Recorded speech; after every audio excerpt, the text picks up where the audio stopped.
Sadatu Ahmed Manga is having a dye called lalle, or henna, painted on her body because she's about to get married.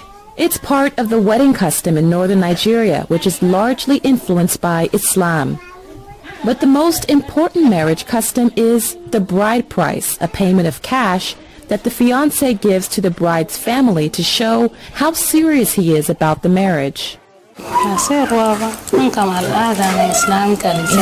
bride price has to be paid before the wedding.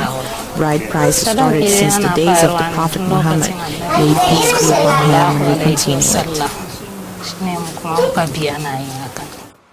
But more Nigerians are condemning the bride price as a degrading practice that requires payment for marriage and places a monetary value on women.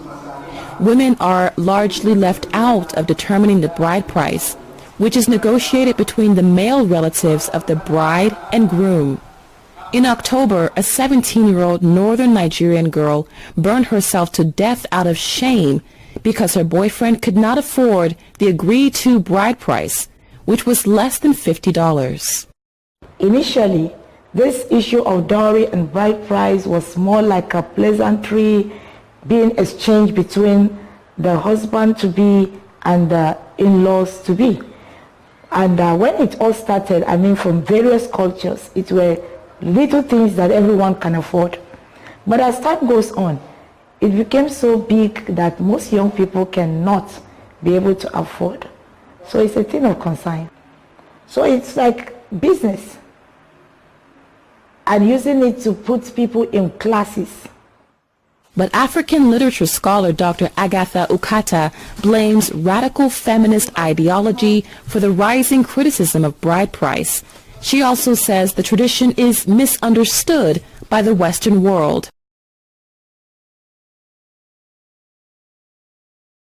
There is a cultural shock for the West for them to say that there's something called bride price, because this is quite different from what is obtainable within the Western culture. Getting married in Nigeria is big business. In fact, the wedding industry here generates millions of dollars. But for many people across Nigeria, it's not the fashion or the glamour that symbolizes a wedding. It's the payment of the bride price. And if the bride price is not paid, then the couple is not married. Paying a bride price is the opposite of paying a dowry, which is wealth transferred from the bride's family to the groom or his family. The majority of Nigerians across all religions uphold the tradition of bride price and say, unlike a dowry, it underscores the value of a woman. I think it's right. I think that's the only way you can show a lady to appreciate the love for her, like to show how much you love her. And for families like Manga's, the marriage is not truly valid and celebrated until the bride price has been paid. Chika Oduah for VOA News, Yola, Nigeria.